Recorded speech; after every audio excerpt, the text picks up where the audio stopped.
नमस्कार साथियों, आज हम डिस्कस करने वाले हैं एमिनो एसिड्स के बारे में।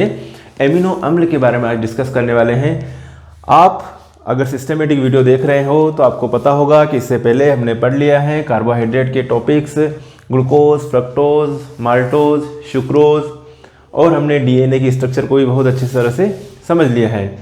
और न्यूक्लिक एसिड के जो घटक हैं बेस, शुगर, फास्फेट के बारे में भी हम पढ़ चुके हैं। तो अगर आपको इन सभी टॉपिक्स के बारे में पढ़ना है, समझना है इन टॉपिक्स को, तो आप चैनल के प्लेलिस्ट में जाइए और वहाँ पर जैव अणुओं वाला यूनिट सर्च कीजिए। वहाँ पर आपको सारे वीडियो इस यूनिट के सिस्टमेटिक मिल जाएंगे और आपकी ये यूनिट सिस्टमेटिक कंप्लीट हो जाएगी। तो सिस्टमेटिक प्रिपरेशन कीजिए, सिस्टमेटिक तैयारी कीजिए। आज हम आपके सारे डाउट्स क्लियर करवा देंगे एमिनो एसिड्स से रिलेटेड। तो इससे पहले हमने जो पढ़ा था न्यूक्लिक अम्ल के घटक, ठीक है, न्यूक्लिक अम्ल के घटक पढ़ा था और हमने डिस्कस किया था कि पॉलीन्यूक्लियोटाइड को ही क्या कहते हैं, न्यूक्लिक एसिड कहते हैं। और जो न्यूक्लियोटाइड होते हैं, न्यूक्लियोटाइड से पॉलीन्यूक्लियोटाइड से बनते हैं। और न्यूक्लियोटाइड के जो मेन घटक होते हैं वो होते हैं बेस, शुगर, फास्फेट। कौन से होते हैं? Base, sugar, phosphate. ये हमने बात करी थी। अब भैया ये एमिनो अम्ल है, एमिनो अम्ल कहाँ पर काम आ रहा है, क्या काम है इसका एमिनो अम्ल का, हम पढ़ें। तो भैया एमिनो एसिड्स हर एक के अंदर रग रग में विद्यमान है ना। हर एक कण कण में, मतलब जो आपकी बॉडी का है ना, हर एक पार्टिकल, वहाँ पर आपके एमिनो एसिड्स विद्यमान हैं। हमारी बॉडी में कई तरह के एमिनो एसिड्स पाए जाते हैं। हमारी बॉडी के अंदर कई प्रकार के एमिनो एसिड्स विद्यमान रहते हैं। और इन एमिनो एसिड्स से क्या बनता है? प्रोटीन से बनता है। इन एमिनो एसिड्स से क्या बनता है? प्रोटीन बनता है। और प्रोटीन से आपको मालूम होगा कि क्या बनता है? प्रोटीन से कोशिकाएं बनती हैं, कोशिकाओं से उत्तक बनते हैं, उत्तक से अंग बनते हैं और अंग से शरीर बनता है। तो रोल आ गया एमिनो एसिड्स का अपनी बॉडी में। एमिनो एसिड, बहुत सारे एमिनो एसिड्स आपस में जुड़कर क्या बनाते हैं? प्रोटीन बनाते हैं। डिफरेंट टाइप के एमिनो एसिड्स मिलकर डिफरेंट टाइप की प्रोटीन बनाते हैं। और प्रोटीन से क्या होता है भैया? कोशिका का निर्माण होता है। और कोशिका से क्या बनता है? उत्तक बनते हैं, टिश्यूज बनते हैं। और उत्तक से क्या बनते हैं? ऑर्गन्स बनते हैं, अंग बनते हैं। और अंग से क्या बनता है? शरीर बनता है, बॉडी बनती है। मेरी बात को आप समझ गए होंगे। तो अब आपको एमिनो एसिड्स पढ़ना जरूरी है कि आपकी रग रग में विद्यमान है एमिनो एसिड्स, आपकी बॉडी के हर जगह विद्यमान है एमिनो एसिड्स। तो क्या है एमिनो एसिड्स? एमिनो एसिड्स जो है, जो नेचुरल एमिनो एसिड्स की बात करेंगे, प्राकृतिक एमिनो अम्ल। क्या है? प्राकृतिक एमिनो अम्ल। अभी मैंने कुछ एग्जांपल दिए हैं आपके सामने एमिनो एसिड्स के, सभी एमिनो एसिड्स नहीं बताया मैंने। तरीका आ जाएगा, आपको नाम याद रखना है एमिनो एसिड्स का। तो यहाँ पर एमिनो एसिड्स में खासियत होती है, क्या होता है? एक तो NH2 समूह और COOH समूह, ये दोनों होना प्रेजेंट है। NH2 समूह और COOH समूह होना प्रेजेंट होना जरूरी है। किसमें? एमिनो एसिड्स में। तो एमिनो अम्ल वे कार्बनिक पदार्थ या वे कार्बनिक यौगिक हैं जिनके अणुओं में NH2 समूह, मतलब एमिनो समूह, जिनके अणुओं में एमिनो समूह और कार्बोक्सिलिक समूह। यहां पे लिख सकते हैं अपन एमिनो। एमिनो अम्ल वे कार्बनिक यौगिक हैं जिनके अणुओं में एमिनो, मतलब NH2 समूह और कार्बोक्सिलिक समूह, COOH समूह दोनों विद्यमान होते हैं। उनको हम एमिनो अम्ल कहते हैं। उनको हम एमिनो अम्ल कहते हैं। ओके, देखिए ये एक एमिनो अम्ल है। इसमें भाई साहब के पास में COOH भी है और NH2 भी है। तो ये एक एमिनो एसिड्स है जहां पर आपको NH2, जिस कार्बनिक कंपाउंड में, जिस ऑर्गेनिक कंपाउंड में आपको दर्शन लाभ हो जाए, किसका दर्शन हो जाए? NH2 का और COOH का, समझ लेना ये एमिनो एसिड्स हैं। क्या है? ये एमिनो एसिड्स हैं। अब एमिनो एसिड्स में क्या होगा कि डिफरेंट अल्फा एमिनो एसिड्स की जब बात करते हैं तो सभी में क्या होता है, ये ध्यान से देखिएगा, बहुत ध्यान से देखिएगा भाइयों। ये NH2, ये C और ये H और ये COOH। अब इसमें सिर्फ किसका, इस ग्रुप का डिफरेंट रहता है, R ग्रुप का। R ग्रुप के आधार पर सभी में ये तो कॉमन रहता है, सभी एमिनो एसिड्स में ये चीज तो कॉमन है, ये चीज कॉमन है। अब यहां पर इस R की जगह आप अलग अलग कुछ भी ग्रुप जोड़ते जाओ, उस आधार पर आपको डिफरेंट टाइप के अलग अलग प्रकार के आपको एमिनो एसिड्स मिलेंगे। देखना ध्यान से। जैसे कि ये एमिनो एसिड्स हैं, एस्पार्टिक एसिड। एस्पार्टिक एसिड में इस R की जगह क्या जोड़ दो आप? CH2COOH लिख दो, है ना। क्या लिख दूं, CH2COOH। जैसे ये मैंने लिखा NH2CH और ये COOH। इस R की जगह यदि मैं लिख दूं CH2COOH लिख दूं तो ये फार्मूला किसका हो गया, एस्पार्टिक एसिड का हो गया। किसका फार्मूला हो गया, ये एस्पार्टिक एसिड का। अगर मैं इसकी जगह यहां पर R की जगह लिख दूं भाई साहब, क्या लिख दूं, CH2COOH लिख दूं तो ये फार्मूला हो गया किसका, ग्लूटामिक एसिड का। है ना कितना आसान फार्मूला याद करना। ऐसे ही अगर मैं इसकी जगह यहां पर इसकी जगह मैं पूरा ये फार्मूला लिख दूं तो हो जाएगा लाइसिन। अगर इसकी जगह मैं ये लिख दूं, ये पूरा फार्मूला लिख दूं तो आर्जिनिन हो जाएगा। अगर इसकी जगह मैं ये पूरा लिख दूं तो क्या हो जाएगा, हिस्टीडीन हो जाएगा फार्मूला। तो यहाँ पर जो डिफरेंट R जो होते हैं, R डिफरेंट होगा, उसके आधार पर डिफरेंट टाइप के एमिनो एसिड्स होंगे। भैया यहाँ पे R की जगह मैंने H लिख दिया, क्या लिख दिया, H।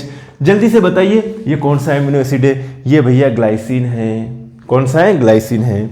अगर मैंने इसकी जगह H की जगह क्या लिख दिया, CH3 लिख दिया। अब आपको बताना है मेरे को, इसका नाम बताओ इसमें से ढूंढ के कौन सा एमिनो एसिड है। तो ये एमिनो एसिड है भैया एलानिन। CH3 लगा दिया आप लोगों ने, एलानिन एमिनो एसिड्स हो गया। ऐसे ही अगर मैं यहां पर लिख दूं ये CH और ये CH3 ट्वाइस लिख दिया मैंने, बताओ इनमें से कौन सा एमिनो एसिड्स है वो। मतलब आप समझ गए हो कि R डिफरेंट होगा, उसके आधार पर डिफरेंट टाइप के एमिनो एसिड्स होंगे। मेरी बात को आप समझ गए हो। तो एमिनो अम्ल, कुछ मैंने एमिनो अम्ल एसिडिक एमिनो अम्ल 2 दे रखे हैं, बेसिक एमिनो एसिड्स 3 दे रखे हैं। बाकी जो है सामान्यतः जो नेचुरल अपन एमिनो एसिड्स पढ़ते हैं उनमें एसिडिक में 2 याद कर लो, बेसिक में 3 याद कर लो, बाकी जो भी मिले वो कौन सा लिख लेना आप, न्यूट्रल समझ लेना उसको, उदासीन एमिनो अम्ल समझ लेना। ओके, एग्जाम में यहाँ पर कंपटीशन एग्जाम में बहुत सारे क्वेश्चन बनते हैं। चलो यहां से उठा दिया आपके सामने, एक ऑब्जेक्टिव क्वेश्चन बना दिया कि लाइसिन, आर्जिनिन, हिस्टीडीन और ग्लूटामिक एसिड लिखा हुआ है आपके सामने, और पूछा है आपके बहुविकल्पी में, मल्टीपल चॉइस में, कि इनमें से कौन सा एसिडिक एमिनो एसिड है, तो ग्लूटामिक एसिड है। समझ रहे हो ना मेरी बात को। अगर इनमें से 1 2 उठा के यहां से दे दिया, 3 यहां से उठा के दे दिया, 1 यहां से उठा के दे दिया, तो आपको सिर्फ ये याद रखना, ये 5 एमिनो एसिड्स के नाम याद रखना, ये एसिड है, ये बेस है, बाकी के आप न्यूट्रल लिख देना, आपका क्वेश्चन एग्जाम में 100% सही हो जाएगा। ओके, तो लाइसिन, आर्जिनिन, हिस्टीडीन याद रखना। इसमें बेसिक मतलब क्षारीय एमिनो अम्ल और अम्लीय एमिनो अम्ल, ये अम्लीय, क्षारीय और ये है भाई साहब उदासीन। न्यूट्रल मतलब उदासीन एमिनो अम्ल। आपके सामने 3 तो ये दे दिए, ओके, और 1 उठा के ये दे दिया। इनमें से कौन सा क्षारीय एमिनो अम्ल है बताओगे आप? हिस्टीडीन एक क्षारीय एमिनो अम्ल है। आपके सामने 2 ये उठा के दे दिया, 1 ये दे दिया और 1 ये दे दिया। पूछ लिया कि इनमें से कौन सा क्षारीय एमिनो अम्ल है, तो भैया आप जल्दी से बता दोगे कि लाइसिन है। आपके सामने 2 ये दे दिए, 1 ये दे दिया, 1 ये दे दिया। पूछ लिया कि कौन सा अम्लीय एमिनो अम्ल है, तो आप बता दोगे ग्लूटामिक एसिड जो है अम्लीय एमिनो एसिड है। तो अम्लीय को याद रखने की तो कोई जरूरत नहीं, क्योंकि दोनों के नाम क्या लग रहा है, एसिड लग रहा है, एस्पार्टिक एसिड, ग्लूटामिक एसिड। क्षारीय को याद रख लीजिएगा, lysine, arginine, histidine, lysine, arginine, histidine याद रख लीजिएगा। बाकी न्यूट्रल में याद रखना।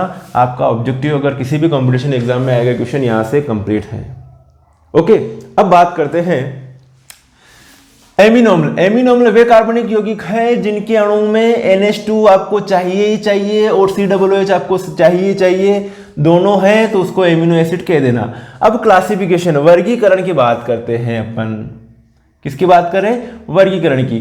तो अम्लीय एमिनो अम्ल, क्षारीय एमिनो अम्ल और उदासीन एमिनो अम्ल, जो इन्होंने एग्जाम्पल दे रखे हैं, ये सभी क्या है? उदासीन एमिनो अम्लों के एग्जाम्पल है। ये क्षारीय एमिनो अम्ल हैं, ये वाले अम्लीय एमिनो अम्ल हैं। स्ट्रक्चर भी आपको सभी की आती है, इन सभी की स्ट्रक्चर तो आपको कम से कम आती ही है। कैसे आती है? NH2CH3OH लिख लेना, यहां पर इस जगह पर आप ये श्रृंखला जो लिख रखा है वो जोड़ते जाना, नाम बताते जाना, क्या फर्क पड़ रहा, अपना ही राज चल रहा है। तो अम्लीय एमिनो अम्ल, नाम क्या है? अम्लीय। तो अम्लीय में क्या खासियत है? यहां पर देखिए, ये COOH ग्रुप कौन सा है? एसिडिक ग्रुप है। तो भैया एसिडिक ग्रुप ज्यादा प्रेजेंट होंगे, COOH ग्रुप आपके पास ज्यादा है, COOH ग्रुप ज्यादा है और NH2 ग्रुप कम है, तो उसको भाई साहब आप क्या कहोगे, उसको भाई साहब आप क्या कहोगे, अम्लीय एमिनो एसिड्स हैं। लिखा हुआ है ऐसे एमिनो अम्ल जिनमें 2 COOH समूह और 1 NH2 समूह, या ये भी कह सकते हैं कि जिनमें ज्यादा COOH और कम NH2 समूह है, तो उसको क्या कहेंगे अपन, अम्लीय। ज्यादा NH2 और कम COOH तो क्षारीय, और बराबर है NH2 और COOH तो उदासीन है, क्योंकि ये शो करेगा बेसिक नेचर, ओके, और ये शो करेगा एसिडिक नेचर, ओके। तो अम्लीय एमिनो अम्ल ऐसे एमिनो अम्ल जिनमें 2 COOH है तथा 1 NH2 समूह हो, तो उसको अपन अम्लीय एमिनो अम्ल कहेंगे। ये भाई साहब फार्मूला है एस्पार्टिक एसिड का। क्षारीय एमिनो अम्ल, बेसिक एमिनो एसिड्स, ऐसे एमिनो अम्ल जिनमें 2 NH2 समूह और 1 COOH समूह, यहाँ ज्यादा NH2 समूह और कम COOH समूह हो, तो उसे अपन क्षारीय एमिनो अम्ल कहेंगे। जैसे कि इसमें 1 NH2 समूह तो ये रहा और एक ये रहा, 2 NH2 आ गए और COOH कितना, 1 है। COOH भाई साहब कितना, 1 है। ये किसका फार्मूला है, ये फार्मूला लिखा अपने लाइसिन का। किसका है, लाइसिन का। लाइसिन का देखो ना, CH2 कितनी बार, 3 बार है, तो ये 3 बार, 1 2 3, CH2 3 बार। ऐसे भी लिख सकते हैं आप, है ना। इस फार्मूले को आप ऐसे लिखो या ऐसे लिखो, एक ही बात है। जैसे ये लिखा मैंने, ध्यान से देखिएगा भाई साहब, CH2 और ये NH2, इसी फार्मूले को ऐसे भी लिख सकते हैं। जैसे CH2 लिखा और 3 बार का ये CH2 तो 3 बार का लिख दिया CH2। समझ में तो आया। तो ये अपनी अपनी सहूलियत है। तो क्षारीय एमिनो अम्ल ऐसे एमिनो अम्ल जिनमें 2 NH2 समूह तथा 1 COOH समूह उपस्थित हो। 2 NH2 समूह तथा 1 COOH, तो संरचना याद कर लेना। लाइसिन एक क्षारीय एमिनो एसिड है। लाइसिन की जगह आप ये याद करो, अर्जिनिन क्षारीय एमिनो एसिड, हिस्टिडीन लिखो क्षारीय एमिनो एसिड, कोई दिक्कत नहीं है। उदासीन एमिनो अम्ल, जिन एमिनो अम्लों में 1 NH2 और 1 COOH, मैंने पहले ही बता दिया था, बराबर 1 NH2 और 1 COOH समूह है, तो उसको क्या कहूंगा मैं, उदासीन। उसको क्या कहूंगा मैं, उदासीन एमिनो अम्ल। जिन एमिनो अम्ल में 1 NH2 और 1 COOH समूह होता है, उन्हें हम उदासीन एमिनो अम्ल कहते हैं। अब इन एमिनो एसिड्स के आप नाम याद कर लीजिए, बहुत बड़ी कृपा होगी, है ना। पार्श्व श्रृंखला किसको कहते हैं, ये आर। इस पार्श्व श्रृंखला में अगर इसकी जगह ये जो ग्रुप जुड़ रहे हैं, उसके आधार पर अपनों ने डिफरेंट टाइप के एमिनो एसिड्स को याद किया। आर की जगह में H लिखूंगा तो क्या हो जाएगा, ग्लाइसिन। इस आर की जगह में CH3 लिखूंगा तो क्या हो जाएगा, एलानिन। इस आर की जगह ये लिखूंगा तो क्या हो जाएगा, वेलिन। इस आर की जगह में ये लिखूंगा तो क्या हो जाएगा, सेरिन। मालूम है ना। अब देखो, इनमें उदासीन में भी 2 प्रकार के होते हैं। कुछ एमिनो एसिड्स जो होते हैं वो पोलर होते हैं। ये 4 जो है ना, ये 4 ये पोलर हैं, और नीचे वाले 4 एग्जाम्पल दिए, ये नॉन पोलर है। ऊपर वाले 4 जो क्या है, ये नॉन पोलर है, और नीचे वाले क्या है, पोलर है। पोलर है ना, पोलराइजेशन हो जाता है उसमें। एमिनो एसिड्स से, बहुत सारे एमिनो एसिड्स से मिलकर क्या बनाते हैं, प्रोटीन। प्रोटीन से क्या बनती है, कोशिकाएं। कोशिका से क्या बनते हैं, उत्तक। उत्तक से क्या बनते हैं, अंग। और अंग से क्या बनता है, शरीर। मेरी बातों को आप समझ गए होंगे। अब हम बात करें एक और क्वेश्चन इसी में, ज्विटर आयन। ज्विटर आयन को याद कर लीजिएगा, ज्विटर आयन। तो ज्विटर आयन में कुछ भी याद नहीं करना है आपको, इसी में समझा देता हूं मैं। ज्विटर आयन समझना है आपको। ज्विटर आयन थोड़ा सा समझा देता हूं इसके बारे में। तो ये जो एमिनो एसिड्स हैं, ध्यान से देखना, NH2, CH2, COOH। कौन सा एमिनो एसिड लिया, ग्लाइसिन लो, कौन सा भी लो। अभी यहां पे अपन ले रहे हैं ग्लाइसिन। क्या करूं मैं, यहां का हाइड्रोजन यहां पर भेज दूं, ठीक है। तो ये H+ यहां पर जाएगा, तो ये NH2 जो कन्वर्ट हो जाएगा NH3+ में, ओके। और ये जो है CH2 और ये हो जाएगा COO-। इसी को हम क्या कहते हैं, ज्विटर आयन। इसी को क्या कहते हैं अपन, ज्विटर आयन। जब COOH में से, कार्बोक्सिलिक समूह में से एक प्रोटॉन निकल जाए और उस प्रोटॉन को ग्रहण कौन कर ले, एमिनो समूह NH2 समूह ग्रहण कर ले, और वो किस में कन्वर्ट हो जाए, NH3+ में, तो ये भाई साहब ये हो जाएगा, इसी को कहेंगे ज्विटर आयन।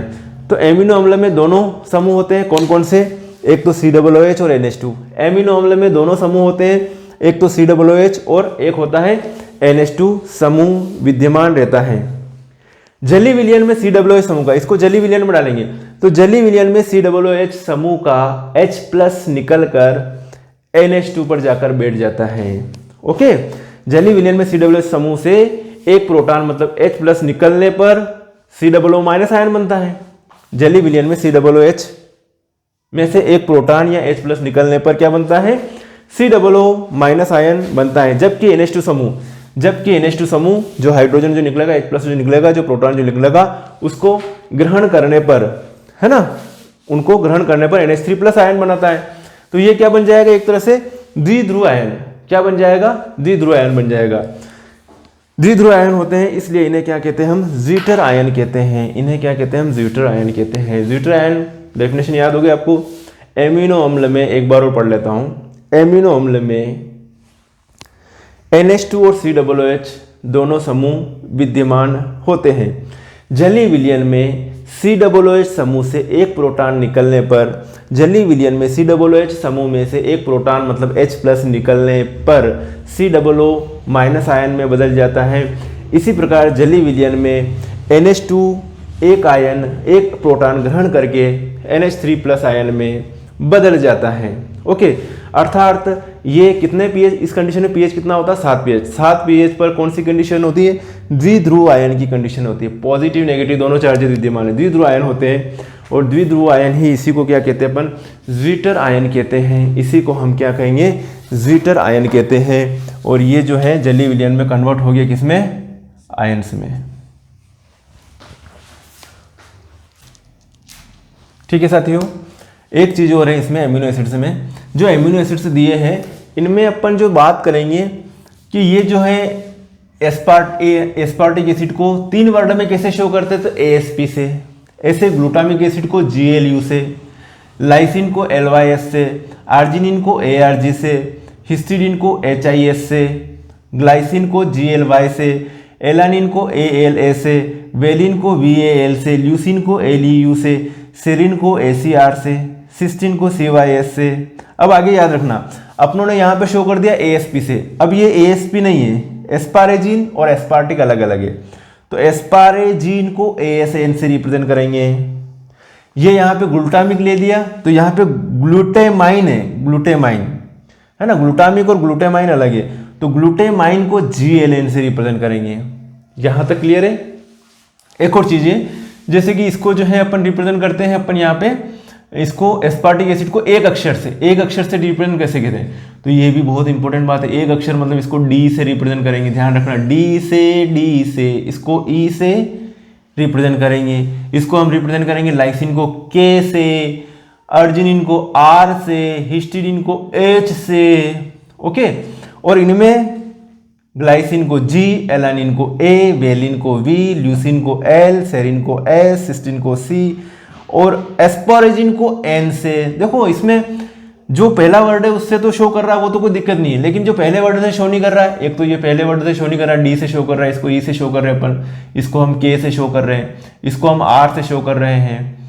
ठीक है, इनमें तो जो पहला वर्ड है उसी से शो कर रहे हैं। वैसे यहाँ पर भी पहले वर्ड से शो नहीं कर रहे, तो ये भाई साहब अपने को याद रखना पड़ेगा कि एस्पार्टिक एसिड को D से, ग्लूटामिक एसिड को E से, लाइसिन को K से, आर्जिनिन को R से।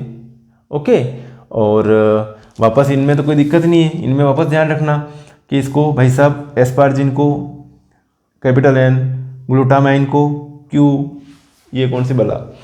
ठीक है, तो ये चीज़ें भी आपको याद रखना। बाकी आपको ये तो आता ही है कि इस R श्रृंखला दे रखी है, इस R में डिफरेंट जोड़ते जाओ और उस आधार पर आप डिफरेंट टाइप के एमिनो एसिड से बताते जाओ। और ये जो अलग अलग एमिनो एसिड से जुड़ते हैं ना, उस आधार पर जो प्रोटीन बनेगी वो भी डिफरेंट बनेगी, जो प्रोटीन बनेगी वो भी डिफरेंट बनेगी।